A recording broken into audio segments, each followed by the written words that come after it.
The Soul Chaperone, written by Jason M. Burns. Narrated by Jason M. Burns. Season 1, A Tough Nut to Crack. Episode 4, Get Your Motor Mel Runnin'. After leaving Bakita's House of Fortune and spending a cool 20 minutes in tourist-induced traffic, I hit a fast food drive-thru, pillaging the entirety of its value menu, and then head out to Crawford Notch State Park along US 302. It doesn't take me more than a flexing of my gas pedal to locate the spirit I'm searching for, just outside of mile marker 84, and I ease my car into the breakdown lane alongside of the hitchhiking ghost. I call out to the transient dead man through the open passenger side window. You realize no one can actually see you or your invisible thumb, right? Mel, a ragdoll of a haunt with a serious Lynyrd Skynyrd vibe oozing from every follicle of his spectral sideburns, leans into the window and brandishes a cocky, crooked-toothed smirk. "You stopped, didn't you, brother?" The legend of Motor Mel is pretty well known around these parts, and I had heard his terrifying tale told repeatedly long before I was qualified to chaperone a soul. The story goes that he was hitchhiking along this stretch of highway early one morning back in 1978, when he was clipped by a lead-footed trucker en route to the Canadian border. The impact didn't kill Mel, but it was enough to toss his badly injured body 15 feet away where no passing motorists could see it, slowly drain of life. By the time he was discovered, 6 days later, the medical examiner determined that he had only been dead a few hours. Talk about a tough break. A year later, on the anniversary of his death, someone claimed to have seen Mel bumming for a ride along the same length of freeway, and thus the legend of Motor Mel was born. By the time I was old enough to be creeped out around campfires, it had become a full-blown urban myth told and retold again. Teenagers would drive up and down US 302 looking for the hippie hitchhiker, and we even had one of those ghost-gobbling reality shows out here with their infrared bullshit detectors. They didn't find anything, including ratings. Eventually you become an adult and you accept that Mel is nothing more than a 5 decades old version of the telephone game stuck on a constant ring cycle. So you can imagine my surprise the first time I saw him shaking his expired meatloaf-looking ass out here. But here's the saddest part of the entire Motor Mel narrative. The dude has become the most dependable person in my life. Whenever I need somebody to talk to, I find myself cruising down US 302. Mel's like my therapist, only his time isn't covered by insurance. "Get in," I tell him, reaching over to pop the passenger door open, as if such physical formalities matter to someone of his less than physical form. Mel eyeballs the car's interior, unimpressed with my personal brand of vehicle detailing, which is to say that it is a complete and utter mess. "It's not going to be another sob session, is it?" he asks. "Purely business," I say. Mel smirks. "Okay, but what's in it for me?" Having been down this road with Mel both figuratively and literally before, I jump to the end of this exchange where I reveal the bag of greasy fast food that I purchased on the ride over. He licks his blue, lifeless lips and climbs into the car. Here's the thing about dead folks. They miss being alive. Those who don't walk through their door get more and more desperate to tap into their old vices as time passes. For some, it's all about sexual gratification. You wouldn't believe how many peeping poltergeists there are. And for others, it's the intoxicating intoxicants of their breathing years, whether we're talking alcohol, nicotine, caffeine, or the harder stuff that you have to purchase from a guy who knows a guy. For Mel, it's all about his stomach. "Nice and slow this time," he says, his translucent chin quivering in excitement. I open the bag and reach my hand inside, lowering it like a claw in some cholesterol-loaded arcade game. I hit pay dirt as my fingers close around a lubricated wrapper, the fatty contents stacked vertically and sandwich-shaped. Pulling my hand from the bag, Mel's eyes go wide with delight as I reveal a triple-layer big beef patty melt with its cheese oozing from every orifice of the paper casing. "Real slow," he demands, and I know that if he had any actual blood pumping through his body, it would be traveling south to his nether regions. Ghosts totally get off on this stuff, but before you go and judge too harshly, just remember that one day you're going to die, and you may find yourself in the same boat as Mel. I unwrap the 3-beef patty artery blocker and hold it up for him to take in. Liquefied fat drips from the folds of the meaty monstrosity, showering my center console with the saturated steer ejaculate. I move the sandwich to my mouth and take a bite. As much as self-indulgent souls want to partake in the fruits of the living's labor, they can't. For all of their want and desire, they are merely spectating specters, able to look upon their vices, but not experience them firsthand. For some, like Mel here, that's enough to shake the tree and help them feel alive again. I chew slowly, turning my first bite into a salty cud that I pack into my cheek closest to Mel. His eyes burn a hole in my face, imagining what the gob of grub looks like being mashed between my teeth. "Tell me," he moans. "Take me there, brother." I slip into character, the seducer of substance who knows the job well. I'm the whore who gives the John what he wants. Each bite elicits a gush of flavor that is both sensual in its smoothness and earthy in its grass-fed origin. If heaven were real, and under normal chaperone soul circumstances, I would tell you that I can neither confirm or deny it. It would taste like this. "More!"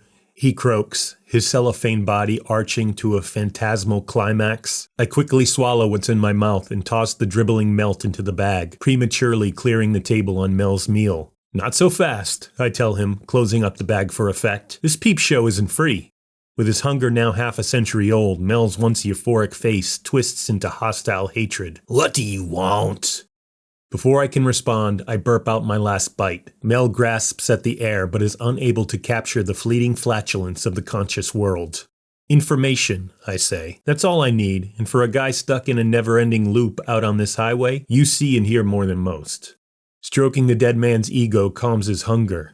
He is proud of the reputation that he has built for himself, and much like human vices, compliments can be quite stimulating. "Let's say I do know a thing or two," he begins coyly. "Why would I share any of it with a butcher like you, brother?"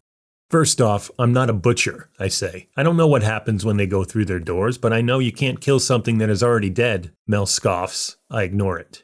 "Secondly, if I am wrong, and you can off the already offed, the thing capable of doing exactly that is out there right now waiting to bring some bad mumbo-jumbo down on freaky little folks like you. So the way I see it, sharing is caring, particularly for yourself in a situation like this." Mel is quiet for a beat as he considers his options. Old-timers like him are not all that common in the White Mountains. If you go to a place like Gettysburg, Pennsylvania, there are ghosts as far as the eye can see. But Todd runs a tight ship in his district, and he tends to look down on loose ends like Mel. Wayward souls, once discovered, are hunted like small game by the cleanup crew and are then forced to enter a door against their will. It's never pretty when it happens, and the weird thing is, the doors never look quite like the ones I conjure up. There is something altogether off about them, which I assume is why the German Shepherd that initiated me is laying as low as a basement carpet. Why Mel is allowed to meander these mountains is beyond me, but in this business everyone seems to have a side hustle and cuts a deal with everyone else, so nothing would surprise me. Mel's lips purse before opening. "I may have heard something or other about that thing you're referring to." "The spagoi?" I ask. Simply hearing the word makes Mel uncomfortable, which is not a reaction you tend to see from those with nothing to lose. "I didn't say that, not specifically that. The thing I heard was about a new gal in town holding seances and summoning spirits. They go missing, and they don't come back. Felt the pull myself a few times." I raise an eyebrow. "Who's the gal?" Mel shrugs. "The living is your world, brother. I just know the tugs I was feeling were coming from the west. Some strong magic, too, at least as far as I could make out." I keep digging, hoping to uncover as much useful information as possible. If the magic is so strong, why didn't it pull you all the way there? He smiles, once again brandishing his crooked teeth. I wonder if it was the impact of the truck that knocked them out of alignment. "Guess you can take the continuous loop out of the soul, but not the soul out of the continuous loop," he says. Some spirits are tethered to points on a map. A traumatic death moors them in place, and given his particular slow burn of a departure, you can understand why he's so damn dependable. I open my mouth prepared to ask another question when I am rudely interrupted by my radio. Or, more specifically, the home office using some electronic voice phenomena technology to inform me of an active soul scene currently in progress. "This is dispatch." Alma's voice kicks in through the factory-installed speakers. Even with her soft and delicate tone, her sudden interference startles Mel. "I've got a 617 in the vicinity of Crawford Notch State Park." Mel looks to me to qualify the information provided. I spell it out for him. Single victim hunting accident. Sure, I know the codes that they use for these things, but I never actually learned them. When the German Shepherd inducted me into his Hall of Fame, all of that data was somehow downloaded into my brain. Thank God, too, because I've never been very good at studying, and there's no way in hell I'd be able to keep them all straight. It's crazy how many ways a person can die. The radio continues to chirp with Alma's friendly voice. Be advised that local authorities have already been alerted. U.S. Department of the Army Park Rangers are currently en route to the scene now. My car shakes and shimmies, its structural integrity put on alert, as the green-trimmed Jeep belonging to a particular prick of a park police officer speeds by me in the slow lane at a triple-digit clip. Shit, I say out loud, knowing full well the direction that my day is about to take. Alma continues, making sure to add an editorial to the back end of her Me Point bulletin. And remember, it's deer tick season out there, honey. Cover up out there. And with that, my radio goes silent. Looking out through the windshield, I spot the now familiar beam of light, a Godzilla-sized glow stick that reaches up into the sky, originating below the tree line at the exact location of the recently deceased. This is how I am directed to the souls I am meant to chaperone. Only my kind can see them. Even dead eyes like Mel's have no idea that they're there. I shift the car into drive and slam down on the gas pedal, jerking the wheel to the left so that we are quickly reintroduced to the flow of northbound traffic. I have to work, I explain before Mel can ask. You keep nosing around though, find out more, and I'll be back out to your mile marker to slow swallow whatever you want me to. Mint-flavored ice cream cake, he offers without hesitation. I turn to him, confused by his uncharacteristic sweet tooth of a request. My reverse birthday is tomorrow. Mel's voice crackles with emotion. I've never heard his gravelly tone turn so high-pitched before. Yeah, I died, brother, he says. The years haven't made it any easier to forget. The truck hurt like hell, sure, but it's what came after that. Mel's voice trails off. His lids drop down over his hollow eyes. Ice cream cake sounds pretty damn good to me, I say. Mel's smirk returns, but this time it signals appreciation. And I'm sorry for what I said earlier, brother, he says as his lifeless eyes pop back open. I'm happy to hear about Anna whenever you need to talk about her. Before I can thank him, Mel's body is ripped from my car by an invisible force. He is pulled into the back seat and out through the trunk. I look up into the rearview mirror just in time to see him floating backwards down US 302 like a discarded plastic shopping bag caught in an air current. And for a moment I can't help but imagine my younger self and what he would think about catching a glimpse of Motor Mel floating over the freeway. I guess we drove past his loop limit, I say to myself, feeling bad for the guy. I'll bring him his ice cream cake and a burger tomorrow. Thank you for listening. For more information, visit thesoulchaperone.com.